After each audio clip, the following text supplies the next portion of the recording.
Hello and welcome to the topic ANCA-Associated Vasculitis in the Rheumatology module.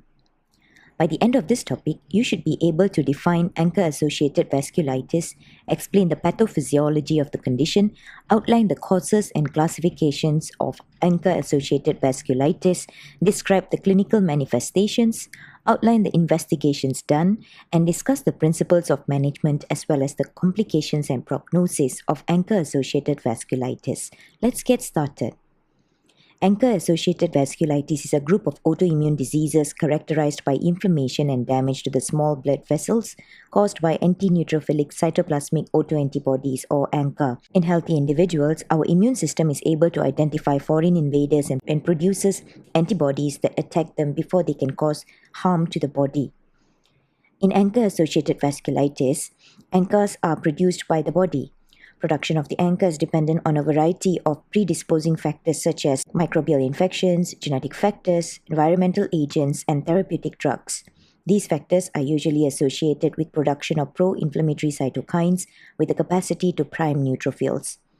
High proportion of neutrophils in circulation may be primed, resulting in exposure to cytoplasmic proteins, including myeloperoxidase and proteinase 3 on the surface of the neutrophils. Primed neutrophils are then activated by interaction with ANCA.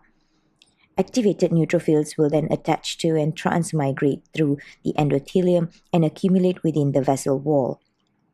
These neutrophils degranulate and produce reactive oxygen radicals and lytic enzymes, causing tissue injury. As a result, endothelial injury causes leakage of serum proteins and coagulation factors, causing fibrinoid necrosis, eventually leading to vasculitis. ANCA-associated vasculitis is a multifactorial disease. Major histocompatibility complex or MHC dysfunction is a genetic risk factor for ANCA-associated vasculitis. Environmental factors include inhalation of silica and other chemical compounds such as pesticides, alcohol, and glues, drugs such as cocaine, which is found to be associated with this kind of vasculitis, organisms that increases risk of ANCA-associated vasculitis such as Mycobacterium species, Coccidioides species, Rickettsia rickettsii, Staphylococcus species, Epstein-Barr virus, cytomegalovirus, and dengue virus. This condition is classified into 3: granulomatous with polyangiitis, GPA, previously known as Wegener's granulomatosis; secondly, microscopic polyangiitis or MPA; and thirdly, eosinophilic granulomatosis with polyangiitis or EGPA, previously known as Churg-Strauss syndrome. Individuals with ANCA-associated vasculitis might present with upper airway symptoms such as sinus pain, nasal discharge, ear pain, and deafness. They might experience cough, shortness of breath, and hemoptysis too. For their eyes, it might be painful and red, and some might even complain of weakness or of wrist and ankle, numbness and tingling sensation. Foamy urine might be seen during urination. Systemic complaints include rash, fatigue, weight loss, fever, night sweats, muscle aches, and joint pain. Physical exam of the upper airway will reveal tenderness over the sinuses and the ears, nasal bridge collapse, and subglottic tracheal stenosis. Wheeze and fine crackles might be heard during lung auscultation. Their eyes might be red with photophobia, decreased visual acuity, and diplopia with proptosis. Peripheral nerve examination might show wrist drop, foot drop, and paresthesia. Patients might be cachexic looking with purpuric rash all over the body, and there might be myalgia and polyarthralgia too. ANCA-associated vasculitis is diagnosed clinically with supports from serological and histological data. ANCA antibodies testing can be done, however, up to 10% of patients with small vessel vasculitis clinically test negative for ANCA. False positive can occur with infections, malignancy, autoimmune, gastrointestinal, and renal disease. Urine analysis is done to look for proteinuria and hematuria, which is a result of glomerulonephritis. Proteinuria can be quantified with the urine protein creatinine or albumin-creatinine ratio. A full blood count may reveal pneumocytic pneumochromic anemia due to chronic inflammation, thrombocytosis, and eosinophilia. Microcytic anemia occurs if chronic blood loss in alveolar hemorrhage or gut involvement. Rapid falling HB indicate acute alveolar hemorrhage and should be managed as acute medical emergencies. Urea and electrolyte might show rising serum creatinine or falling eGFR, which indicate renal failure. Serum albumin might be low due to chronic inflammation or nephrotic syndrome. C-reactive protein and ESR are acute phase reactants, and they will be high during inflammation. A liver function test is usually normal. If abnormal, alternative diagnosis should be considered. Now, when we move on to other investigations, a chest X-ray might show nodular, fibrotic, or infiltrative lesions in patients with this kind of vasculitis. In addition, it is done to exclude lung cancer and infections. A HRCT of the lung reveals ground glass opacities, reticular shadowing, interlobular septal thickening, consolidations, and honeycombing if lungs are involved. Biopsy of the organs are reserved as last resort if diagnosis is unclear.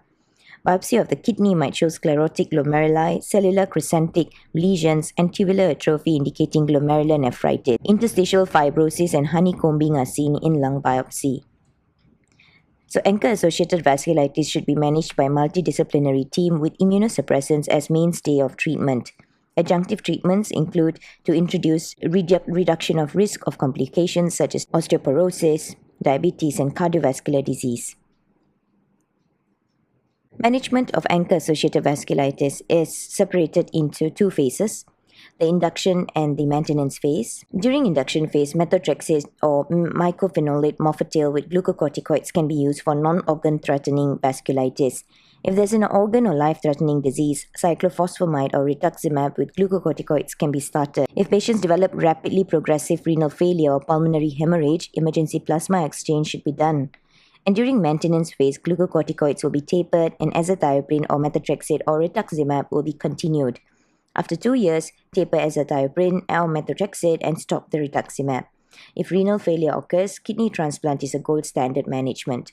The plus point is recurrent ANCA disease is unlikely to cause a transplanted kidney to fail. Acute complications of this form of vasculitis include acute alveolar and gastrointestinal hemorrhage leading to hemorrhagic shock, stroke, myocardial infarction, and renal failure due to glomerular nephritis. Long-term vasculitis can lead to anemia and increased risk of infection due to immunosuppressive treatment. The mortality of individuals with ANCA-associated vasculitis is 2.6 times greater in the population than those without an age or sex-matched general population. Individuals with higher Birmingham Vasculitis Activity Score at diagnosis carry a poorer prognosis. Let's summarize. ANCA-associated vasculitis is a group of autoimmune diseases characterized by inflammation and damage to the small blood vessels. Development of ANCA relies on predisposing factors such as microbial infection, genetic factors, environmental agents, and therapeutic drugs. There are no pathognomonic signs and symptoms. However, one should be suspicious of ANCA-associated vasculitis when purpuric rash is seen and associated with organ involvement and constitutional symptoms. This form of vasculitis is diagnosed clinically. However, tests for ANCA is available, but it might be false positive. Management is multidisciplinary with the use of immunosuppressants in both induction and maintenance phase. The treatment is also aimed at reduction of the vasculitis complications. We have come to the end of this topic. Thank you.